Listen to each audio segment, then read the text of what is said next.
నగదు తక్కువ బంగారం ఎక్కువ.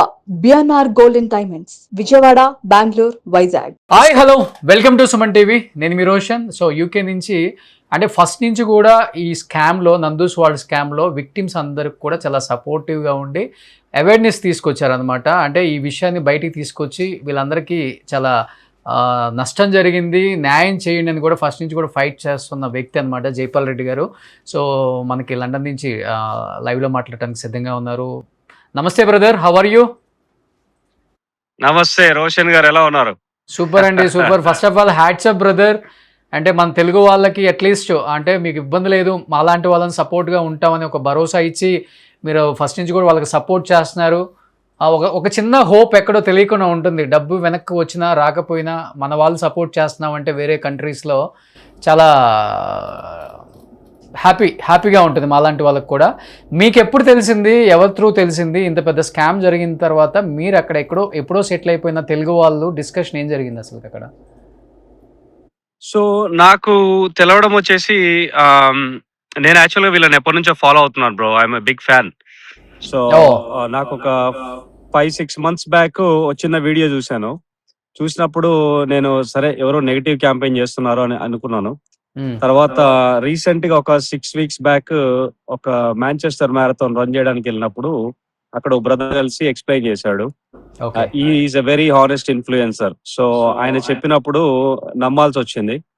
సో నేను తర్వాత షోను అనే ఒక అబ్బాయి కాల్ చేశాను, ఎంక్వైరీస్ చేశాను, విక్టిమ్స్ తో మాట్లాడాను. తర్వాత మీరు మాట్లాడినట్టే నేను నందు గారితో కూడా మాట్లాడాను. 45 minutes ఫోన్ కాల్ మాట్లాడాను. సేమ్ మీకు చెప్పిందే నాకు కూడా చెప్పింది. ఆ స్టోరీ అతకలేదు. సో తను తర్వాత ఒక 10 వాయిస్ నోట్లు పెట్టింది. ఆ వాయిస్ నోట్లు పెడతా ఉంటే నాకు ఇంకా డౌట్స్ పెరుగుతున్నాయి తప్ప ఎప్పుడు తగ్గలేదన్నమాట. సో అవి evidence, screenshots, bank transfers, chat history అన్ని చూసిన తర్వాత I thought what, I need to ask some questions. నేను వాళ్ళ హస్బెండ్ తో మాట్లాడతా అని ఒక 3 times రిక్వెస్ట్ చేశాను. చేస్తే వాళ్ళు తను మాట్లాడనీయకపోతే సో నేను సౌత్ ఆఫ్రికా మ్యారథాన్ రన్ చేయడానికి వెళ్ళొచ్చిన తర్వాత ఒక రోజు సరే ఎట్లయితే అట్లా అయిందని చెప్పేసి ఒక 3 questions అడుగుదామని ఇన్స్టాగ్రామ్ లో అడిగాను. అది కాస్త చాలా వైరల్ అయింది, అందరూ పికప్ చేసుకున్నారు. అక్కడ నుంచి ఇదంతా స్టార్ట్ అయింది. ఓకే. సో ఓవరాల్ గా ముందు రీసెర్చ్ చేశాను కొంచెం. ఓకే. సో జైపాల్ గారు, ఓవరాల్ గా ఎంతమంది ఉన్నారు స్టూడెంట్స్ లేకపోతే ఫ్యామిలీస్ కానీ సఫర్ అయిన వాళ్ళు ఇప్పుడు? సో ఇక్కడ తెలుగు వాళ్ళే ఒక 100 మంది పైగా ఉన్నట్టున్నారు బ్రో. మనకి తెలిసిన నెంబర్సే ఒక 70 నుంచి 100 వరకు అయితే కన్ఫర్మ్ గా కనిపిస్తున్నది తెలుగు వాళ్ళు. సో నీకు వీళ్ళు గుజరాత్, పంజాబ్, పాకిస్తాన్, మలేషియా, ఫిలిప్పీన్స్ ఇట్లాంటి వాళ్ళందరినీ కూడా రకరకాలుగా తీసుకున్నారు, చేశారని వింటున్నాను. పాకిస్తాన్ ఆయన ఒక ఇంటర్వ్యూ కూడా ఇచ్చాడు. బ్రదర్, ఇంకొకటి మీరు గుర్తుంచుకోవాల్సిన విషయం ఏంటంటే చాలా మంది బయటకు వచ్చి మాట్లాడే వాళ్ళే ఇప్పుడు ఈ వాట్సాప్ గ్రూప్లలో అక్కడ ఇక్కడ 50-60 మంది ఉన్నారు. చాలా మంది సరే పోయింది పోనీ మనకెందుకు అని బయటికి రారు. ఇంకోటి ఇక్కడ చాలా మంది యూకేలో వీసాల మీద ఉంటారు. సో వీసాల మీద ఉన్నప్పుడు వాళ్ళు బయటకు వచ్చి మాట్లాడితే ఏం ప్రాబ్లం అవుతుందో అని బయటికి రారు. ఇన్ని రోజులు కూడా అలాగే నలిగిపోయారు. ఓకే. ఇప్పుడు మీ పార్ట్ 2 వీడియో కూడా ఇంత ముందుకే చూసినప్పుడు తను చెప్తుంది కదా, మేము లీగల్ యాక్షన్ తీసుకున్నాం, లీగల్ యాక్షన్ అని చెప్పేసి. ఇక్కడ లీగల్ యాక్షన్ అనగానే ఎవరైనా భయపడతారు. సో ఇలా బెదిరించారనమాట, లీగల్ యాక్షన్ అని, పోలీసులు అని, అదని ఇదని బెదిరించారు వీళ్ళని. సో అట్లా ఎవరు మాట్లాడకుండా ఇన్ని రోజులు మేనేజ్ చేసుకుంటా వచ్చారు. లోకల్ సిటిజన్ ఉంది కాబట్టి వాళ్ళకి ఈ లీగల్ యాక్షన్ అనేది అట్లా పడితే అట్లా వాడేశారు. కానీ వీళ్ళకి ఈ రోజు వరకు కూడా లీగల్ అడ్వైజర్ లేడు, ప్రాపర్ లీగల్ అడ్వైజర్ లేడు. అలా ఉంటే ఇలా మాట్లాడే వాళ్ళు కాదు. నాకు లీగల్ ఎక్స్పీరియన్స్ అంటే నేను రీసెంట్ గా ఒక కేసు ఫైట్ చేసిన, సో నాకు కొంచెం ఎక్స్పీరియన్స్ ఉన్నది ఎట్లుంటది అనేది. సో ఒక బ్రదర్ తో మాట్లాడుతుంటే చెప్పాడు, ఎస్టిమేటెడ్ నెంబర్ వచ్చేసి 3 to 500 people ఉంటారు వీళ్ళ విక్టిమ్స్ అని. ఇది చాలా పెద్ద స్కామ్ బ్రో, అర్థం కాదు. అంటే అంత నేను స్టార్టింగ్ లో ఒక 5-6 crores ఉంటుంది అనుకున్నాను, but it's much more beyond your wildest dreams. అంటే మోర్ దెన్ 100 crores అంటున్నారు కొంతమంది. Is it right? Probably estimated, yes. Okay. అంటే ఓన్లీ హస్బెండ్ వైఫ్ కాకుండా ఇంకెవరైనా ఉన్నారా వెనక జైపాల్ గారు? నాకు తెలిసి అయితే ఎవరు కనిపించట్లేదు బ్రో. కాకపోతే నాకు అర్థం కాని విషయం అదే. ఒక్క వ్యక్తి ఒక్కడే ఇట్లా ఇయన్నీ ఎట్లా మేనేజ్ చేశాడనేది. అంటే యాహ్! ఓన్లీ ఒక్కడే మేనేజ్ చేసాడా? సో లేకపోతే నందు కూడా ఉందా దీంట్లో? ఈ కంపెనీస్‌లో అయితే ఇద్దరున్నారు బ్రో. నేను చూసిన బ్యాంక్ ట్రాన్సాక్షన్స్ అన్నీ ఇద్దరి అకౌంట్‌లోకెళ్ళినాయి. ఐసీఐసీఐ బ్యాంకు, హెచ్‌డీఎఫ్‌సీ బ్యాంకు, ఇక్కడేమో మాన్జో బ్యాంకో ఏదో ఉన్నది. దాంట్లోకెళ్ళినాయి.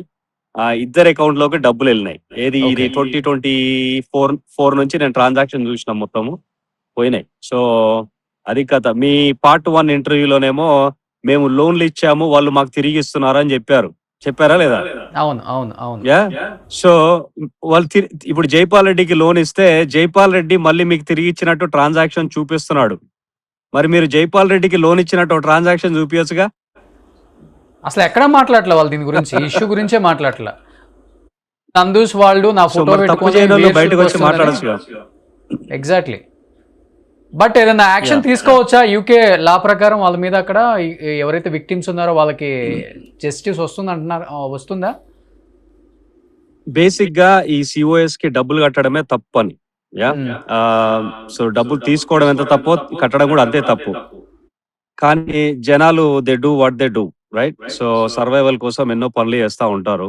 ఆహ్, ఇలా ఈ అవకాశం చూసుకొని వీళ్ళు ఎవరికీ చెప్పలేరనే ఉద్దేశంతోటే వీళ్ళు పిచ్చెక్కిచ్చారనమాట అందరికి. ఓకే. ఈ నెల 2 నెలలైతే వీసా అయిపోయేటోళ్ళని చూసుకొని, వల్నరబుల్ పీపుల్‌ని చూసుకొని మోసం చేసిర్రు. That's the saddest part.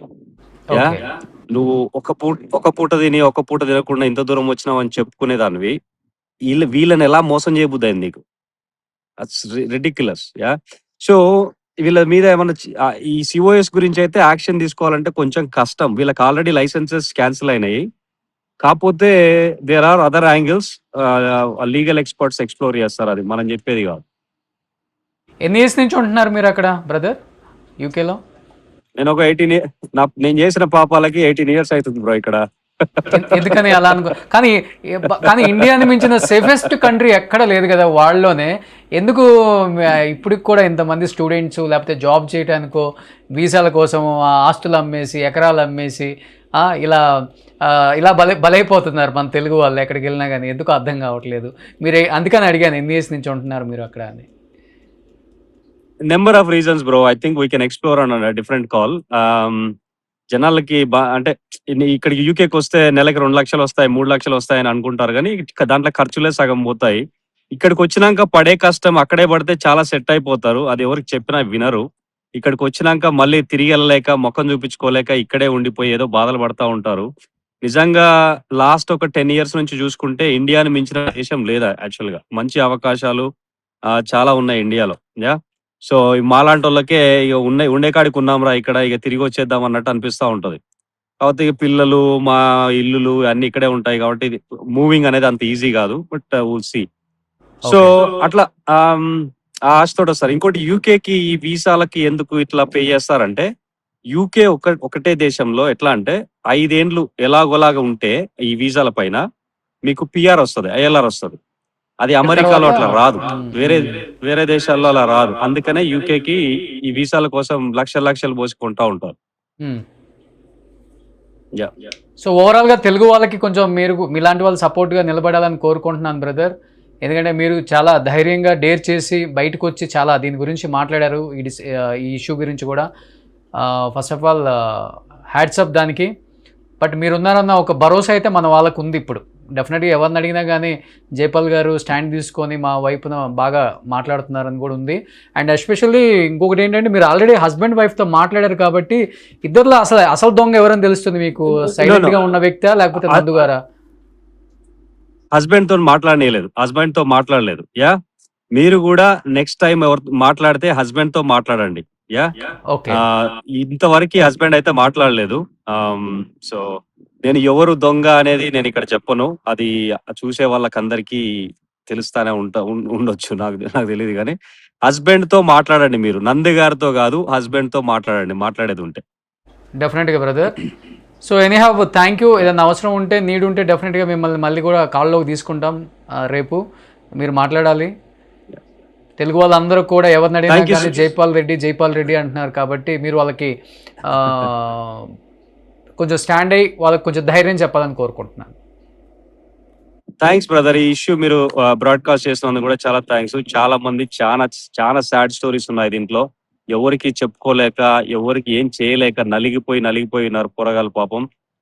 నేను పొద్దున్న లేస్తే అరే జాబ్లు ఎట్లా తెచ్చుకోవాలి, ఇంటర్వ్యూలు ఎట్లా చేయాలని చెప్పేసి మన ఇన్స్టాగ్రామ్ లో చెప్తా ఉంటాం ఆస్ట్రీ అని. ఒక దిక్కు మనమేమో జీవితాలు బాగుపడాలి అని చెప్పేసి మనం ఏదో ట్రై చేస్తా ఉన్నాం మనకున్న కొంచెం టైంలో.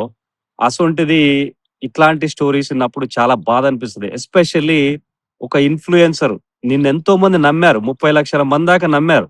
నమ్మినప్పుడు ఇలా చేయడం అనేది చాలా హీనియస్ యాక్టింగ్.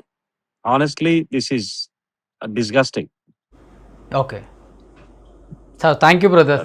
ఓకే, మీరు కూడా బిజీగా Thank you, ఉన్నారు, brother. బయటకు వచ్చి All the best, లైవ్ లో yeah. కనెక్ట్ అయినందుకు thank you so much. Suman టీవీలో మీ పర్సనల్ అండ్ బిజినెస్ ప్రమోషన్స్ కోసం కింది నెంబర్కి కాంటాక్ట్ చేయండి.